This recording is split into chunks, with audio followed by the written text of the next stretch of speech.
दोस्तों, हमारे देश की बहुत बड़ी समस्या है दहेज प्रथा। क्या बीतता होगा उस बाप के ऊपर जिसकी 2, 3, 4 बेटियां होती है। एक दौर था 90 के दशक का, जब बेटियां होते ही बाप जीते जी एकदम खाट पे आ जाता था। कहते हैं कि खड़े खड़े अगर लकवा मार जाए तो किस तरह से आदमी बिना सहारे के धड़ाम से गिरता है। ऐसी स्थिति कुछ लोगों ने देखी है इस देश में। 90 का दशक दहेज प्रथा के लिए सबसे ही बड़ा खतरनाक माना जाता है।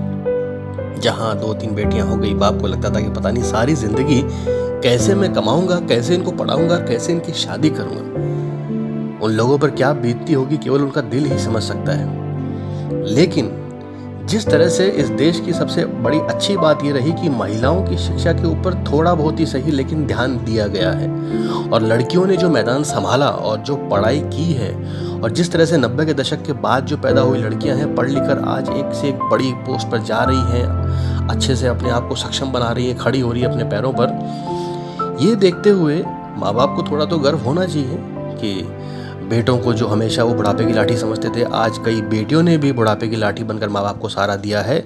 ये दूर बात है, लेकिन अपनी खुद एक पहचान बनाई है, समाज में एक सक्षम स्त्री के रूप में अपने आप को खड़ा किया है। ये बहुत देखने में सुखद अनुभव करता है। मुझे एक किस्सा याद आता है कि उस नारी शिक्षा का परिणाम क्या हुआ। जो दहेज प्रथा थी, जिससे माँ बाप की रीढ़ की हड्डी तोड़ के रखी थी समाज ने, उसका एक बहुत अच्छा उदाहरण मुझे याद आ रहा है। मेरे एक दोस्त के घर पे लड़की और लड़की के घर वाले लड़के के यहाँ रिश्ता देखने आए।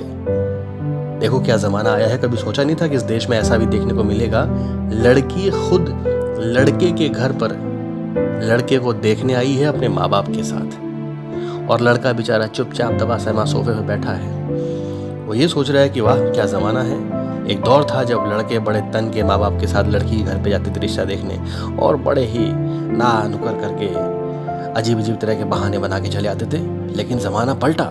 नारी ने जो किताब अपने हाथ में उठाई है और जो अपनी एक पहचान बनाई है, उसका नतीजा ये निकला कि आज लड़कियाँ कई घरों में अपने लिए लड़के देखने जा रही है, और बड़े शौक से अगर पसंद ना आए तो मना करके चली आती है। उन्हें भी अपने बराबर का, अपने टक्कर का लड़का चाहिए। माँ बाप का तो सीना गर्व से चौड़ा होना ही चाहिए, लेकिन जो समाज ने एक रुख पलटा है, ये बहुत ज़रूरी है। मेरी दादी का मुझे एक किस्सा याद आता है। वो कहती थी कि ऐसा भी ज़माना आने वाला है, जिस तरह से आजकल के लड़के नालायक और निकम्मे हो गए हैं, जिस तरह से स्कूल और कॉलेज में सिर्फ आवारागर्दी करते रहते हैं, लड़कियों के पीछे घूमते रहते हैं। लड़कियों का पूरा ध्यान पढ़ाई में होता है, लेकिन लड़के सिर्फ लड़कियों के पीछे होते हैं। तो हो सकता है कि आने वाला समय ऐसा भी हो कि लड़कों को शादी के लिए दहेज देना पड़े लड़की वालों को। जिस तरह से आज लड़कियों को दहेज देकर विदा किया जाता है, आने वाले समय में लड़कों को दहेज देना पड़ेगा लड़की वालों को। तब जाके किसी निकम्मे और नालायक लड़के को कोई लड़की ब्याह के ले जाएगी। और वो दिन दूर नहीं है। जिस तरह से आज समय चल रहा है, वो दिन दूर नहीं है। किसी भी कॉम्पिटिटिव एग्जाम में देखो, हमेशा लड़कियां बाजी मार ले जाती है। लड़कियां किताबों के पीछे और लड़के लड़कियों के पीछे। शायद 90 के दशक में जो नारी की दुर्गति हुई है, उसका बदला लेने का समय आ गया है। दोस्तों, शिक्षा का माहौल है, शिक्षा बहुत ज़रूरी है। समय कब चला जाता है पता नहीं चलता।